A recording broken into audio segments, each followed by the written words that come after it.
Chapter 7, your money knowledge. We've already covered a lot of the hard part. Most of the work, I think, for you who are reading the book and watching the video is determining your values and money temperament. I mean, that's absolutely new stuff. And I'll tell you again, this is stuff that is not used in traditional financial planning, conventional education and training, and such. Chapter 7 is the third step of the money behavior system. It's called your money knowledge. Now, when most people say money knowledge, the first thing that pops into their head is technical knowledge. Yeah, I took a course in personal finance. I've got a degree in accounting, blah, blah, blah, blah, blah.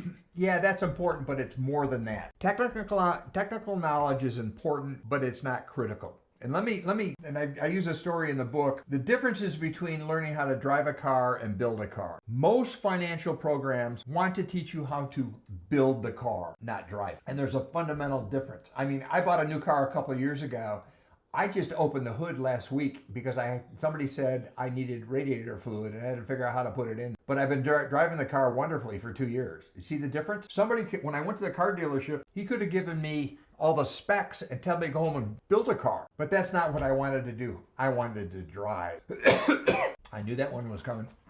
We'll cut that out. So when I'm talking about technical things, you've got to have some basic technical knowledge. Now, here's another bit of insight about technical knowledge. Even if you've got a degree in finance, if you're not working in the field, I guarantee your knowledge is obsolete. The financial field is moving at warp speed. They're building new products and services and new ways of doing business. So unless you're doing this daily, you probably don't know much about the field or even the products and services. They've become that complex and sophisticated. So be very careful about listening to the guy in the back seat that's got a master's degree in accounting and he's telling you how to buy crypto. It's probably not a good way to do it. And he doesn't know if it's appropriate for you based on your temperament. Okay, when I'm talking about money knowledge is deeper than that. It's your money learning style. In education, in one of my master's degrees is in education and is in instructional performance technology.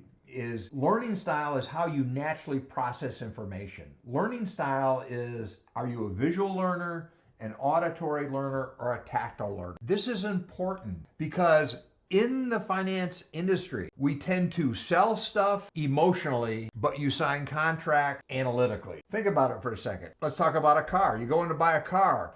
You go to this brand new spanking clean sales room. I'm talking about a new car. Maybe the average car now is about $50,000. If you're going to be spending that kind of money in a car, they better give you a cup of coffee. It's going to look nice. It's going to smell right. It's going to exude confidence that you're getting a great product.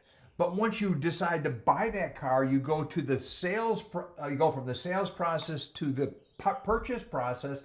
Now it becomes very analytical. It's paper, it's contracts, it's financing, it's lease terms.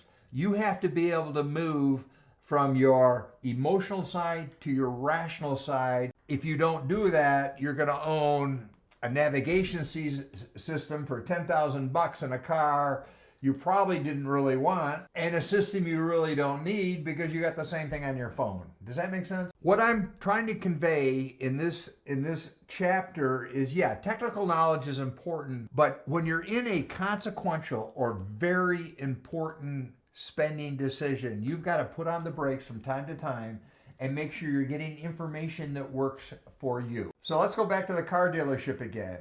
You decided you need to buy a car. You're smart. You take out a copy of the book and you look at the cover. Just looking at the cover makes you think about being a little bit more intentional with your spending and choosing. You may have it on your phone and look at it every now and then as the salesperson is going through the litany of things you probably need to have and the upgrade to the grand whatever. Fine. Now you have to be able to put yourself in the position of signing the paper. If you're a visual person, make sure you're getting information that looks good to you. That means you like pictures, you like graphs, you like people to spell it out on the whiteboard. If you're an auditory person, make sure that everything is explained to you, that you know what you have. If that means you have to sit there until they walk through the entire contract and explain each clause, that's fine. It's up to you. If you're a tactile person, get in there and work the numbers. Bring a little calculator. Work the numbers.